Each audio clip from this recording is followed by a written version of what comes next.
네, 안녕하세요. 여러분들 반갑습니다. 금융과 에너지 업종을 누구보다 쉽게 알려주는 데이안 멘토 권혁철입니다. 오늘 메리츠 금융지주라는 기업 리뷰해 보도록 할 텐데요. 메리츠 금융지주는 여러분들도 아시다시피 금융지주사로 여러 종속회사를 거느리고 있는 회사이죠. 그리고 사실 다른 금융사들과도 마찬가지로 시장에서 저평가를 받으면서 기업 밸류업에 대한 모멘텀을 가지고 상승을 한 바가 있었었는데요. 그런데 지금 현재 이 금융지주사를 막론하고 모든 금융사들이 기업 밸류업의 모멘텀으로 상승했었던 이 상승분을 반납할 가능성이 생겼습니다. 그 이유는 바로 이 부동산 PF 관련 이슈인데요. 지금 정부, 그러니까 이 금융당국에서는 이 부동산 PF를 정상화시키기 위해서 어느 정도 정책들이 하나둘씩 나오고 있는 상황이에요. 그런데 이러한 정책들 자체가 금융사들에겐 충격으로 다가올 가능성이 생겼습니다. 이 부분 여러분들께 함께 확인해 보면서 천천히 얘기 나눠보도록 할 텐데요. 먼저 시작하기 전에 저희 데이업 채널에 오시면은 모든 종목들을 커버해 드리고 있으니까 찾아주시면 정말 감사하겠고, 제 영상도 끝까지 지켜봐 주시면서 댓글로 궁금하신 것들 남겨주시면은 다음 영상에서 말씀을 드리도록 하겠습니다. 그러면 메리츠 금융지주 바로 보도록 할게요. 일단 메리츠 금융지주 같은 경우 금융지주사로 여러 종속회사를 좀 거느리고 있는 상황인데요. 뭐 손해보험, 금융투자업, 여신전문 등등등 사업을 진행을 하고 있는 금융지주사이죠. 재무제표를 좀 짧게 살펴보자면 메리츠 금융지주 같은 경우 지금 PBR이 드디어 1.19배, 그리고 BPS가 지금 49,802원으로 시장에서 저평가를 받고 있다가 이제서야 어느 정도 올라오고 있는 상황인데요. 그래서 이 기업 밸류업 프로그램의 모멘텀을 가지고 있었다라고 볼 수가 있었을 것 같습니다. 그런데 이 기업 밸류업 프로그램 같은 경우 제가 전에 영상에서 한번 말씀을 드렸었는데, 가장 중요한 것은 이 세제 혜택에 대한 문제이다. 그런데 이 세제 혜택 같은 경우 여당과 야당의 합의가 필요하다라고 말씀을 드렸었죠. 자세하게 설명 드리실 분들은 제 전 영상 한번 봐주시면 감사할 것 같고요. 일단 아무튼 현재 금융권들이 이 기업 밸류업의 모멘텀에 힘입어서 어느 정도의 상승을 좀 보여준 바가 있었습니다. 그런데 이런 상승분을 반납할 가능성이 있는 이슈가 나왔어요. 바로 부동산 PF 관련 이슈인데요. 현재 금융당국에서는 이 부동산 PF 사태 해결을 위해서 부동산 PF에 돈을 넣는 은행이나 보험사, 그리고 뭐 증권사도 마찬가지고요, 당근을 준다라고 한답니다. 현재 유력한 방안은 신디케이트론, 즉 공동대출과 같은 공동융자 방식과 부동산 PF 펀드 공동 조성이라고 하는데요. 세제 혜택까지 거론이 되면서 이 금융사들이 PF 사업장을 인수하면서 발생하고 있는 취득세까지 완화시켜 준다라고 하죠. 일단 다수 금융사가 참여를 하면서 개별 금융사들의 부담을 낮춰주겠다는 전략으로 보이고 있는데요. 사실 이러한 대책들 자체가 금융사들에겐 부담으로 다가올 가능성이 있다는 거예요. 그러니까 이 기업 밸류업 프로그램으로 상승했었던 이 금융사들이 다시금 얼어붙을 상황이 발생한다는 거죠. 다음 기사를 보시면 부동산 PF 정리 대상이 최대 23조 원이라고 하는데요. 그런데 사실 PF 전체 시장이 230조 원 규모인 점을 좀 감안을 한다면 이 정리가 되면 될수록 이 금액이 커질 가능성이 있다는 거예요. 그래서 시행사, 다음으로 건설사, 이 금융권으로 이 도미노 충격이 일어날 가능성이 생기는데요. 일단적으로 이 금융당국에서는 PF 사업장을 4등급으로 세분화시킨 이후에 사업성이 부족한 사업장을 과감하게 퇴출시키겠다는 전략을 가지고 있습니다.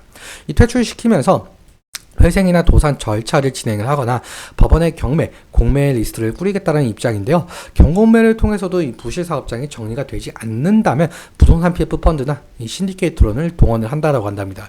사실 앞에서 말씀을 드렸지만 이 부동산 PF 펀드나 이 신디케이트론 같은 경우는 공동융자 방식이잖아요. 그러니까 이 금융사들의 돈을 모아서 부동산 PF를 해결하겠다는 뜻인데요. 일단 금융사들의 신규 자금 투입을 유도하기 위해서 인센티브를 제공하고 있는 이 방안을 검토 중이긴 하지만, 지금 현재 고금리 상황이 길어지고 있고 아무리 정부에서 이 부동산 대책을 내세운다라고 해도 이 현재 부동산 경기가 살아나고 있지 않는 만큼 금융사들에게는 이 신규 자금을 투입하기는 상당히 부담스럽게 작용을 할 가능성이 있습니다.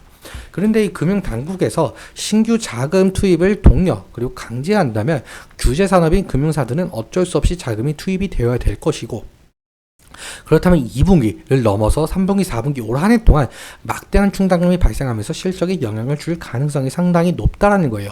그렇다면 당연하게도 주가에 큰 충격으로 올 가능성도 좀 배제할 수는 없을 것 같습니다. 일단 정부와 이 금융당국에서 부동산 PF 대책을 어떻게 자세하게 발표를 할지, 그리고 충당금 이슈로부터 금융사들을 어떻게 달랠지에 대한 내용, 이 부분 상당히 중요한 것으로 보이고 있는데요. 그래서 이 이슈 좀 자세하게 살펴보는 것이 상당한 중요 투자 포인트가 될 것 같습니다. 그래서 이슈가 나온다고 한다면 제가 바로 영상 제작해서 말씀을 드리도록 할게요. 그러면 차트 보면서 마무리 설명 짓도록 하겠습니다. 일단 메리츠 금융지주 같은 경우 아무래도 이 금융사이다 보니까 이 금융 테마 형성이라든지 호실적 기대감이 모멘텀으로 작용을 하면서 주가 변동성을 나타내고 있는데요. 그런데 지금 2월 26일이죠. 그때 당시에 사실상 그 1차 세미나 때였는데 1차 세미나 내용이 사실 실망이 좀 컸었거든요. 그래서 초반에는 한 4% 정도 빠지다가 그나마 이 1분기 실적 전망을 바탕으로 다시금 상승한 모습을 보실 수가 있겠고, 그리고 5월 2일도 마찬가지인데요.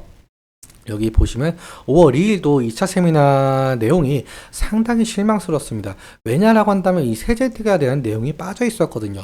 그래서 어느 정도 보합권으로 나온 것 같습니다. 아무튼 1분기 실적 전망을 바탕으로 다시금 상승을 한 모습을 보실 수가 있겠고, 오늘 같은 흐름은 지금 20일 이평선을 좀 지지해 주는 듯으로 보이고 있죠. 사실상 이 부근이 지지 라인이 될 가능성이 높을 것 같은데요. 예전에도 이 부근을 좀 지지해 주면서 재차 상승한 바가 있었었죠. 그래서 만약에 이 부분을 지지해주지 못하면서 오늘 제가 말씀드린 내용들이 있잖아요. 그러니까 충당금 이슈로 인해서 부동산 PF 이슈로 인해서 만약에 2분기 실적이 안 좋게 나온다고 한다면 이 지지라인을 이탈할 가능성이 생기겠죠. 그래서 이탈 시에는 리스크적인 관리는 필요할 수 있을 것으로 보이고 있고요. 그리고 사실상 상승 시에 어떤 모멘텀이 있을까 제가 한번 생각을 해봤는데 아직까지는 이 기업 밸류 프로그램에 대한 모멘텀이 살아있다라고 볼 수가 있을 것 같아요. 왜냐라고 한다면 이 여당과 야당의 합의가 필요하다라고 했잖아요. 이 법 개정을 하려면 결국엔 상당한 기간이 걸리기 때문에 이 부분에 대해서 상당한 기간으로 인해서 이 기업 밸류 모멘텀은 좀 살아있다라고 볼 수가 있을 것 같습니다. 그런데 사실상 메리츠 금융지주 같은 경우는 지금 저평가를 받고 있기는 하지만 지금 아까 말씀드렸다시피 시장에서 저평가를 받으면서 이 기업 밸류 모멘텀이 생겼다라고 했잖아요. 그런데 지금 신고가 형태이다 보니까 지금 상승 시마다 차익 실현 매물이 나올 가능성이 있다는 점, 그 부분 염두에 두시면서 오늘은 여기까지 말씀을 드리도록 하겠습니다. 오늘 내용 여러분들께 도움이 되셨다면 구독과 좋아요 부탁드리고, 그리고 말씀드린 내용과 차트적인 부분에 대해서 제 개인적인 견해가 있을 수밖에 없기 때문에 여러분들의 주관적인 견해가 투자에 현명한 선택하셨으면 좋겠습니다. 오늘도 시청해주셔서 감사하고 지금까지 멘토 권혁철이었습니다. 감사합니다.